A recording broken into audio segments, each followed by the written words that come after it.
سلام و عرض ادب دارم خدمت شما عزیزان. افرادی که از تیرگی نواحی خصوصی ناراحت هستن و به دنبال چاره هستن برای رفع مشکلشون، میتونن از روغن‌های گیاهی استفاده کنن. در این مبحث چند نوع روغن گیاهی رو برایتون معرفی میکنم که پر از خاصیت هستن و تیرگی را در نواحی خصوصی رفع می کنند.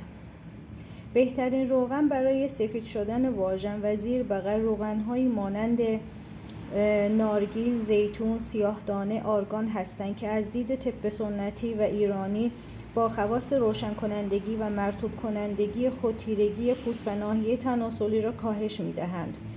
با ترکیب این روغن‌ها می توانید تیرگی واژن، کشاله ران، زیر بغل، زانو و آرنج را از بین ببرید. طریقه استفاده: روزانه 1 الی 2 مرتبه با فاصله از هم روی موضع بمالید. بعد از 1 الی 2 ساعت ناحیه روغن زده شده را با آب و صابون بشورید.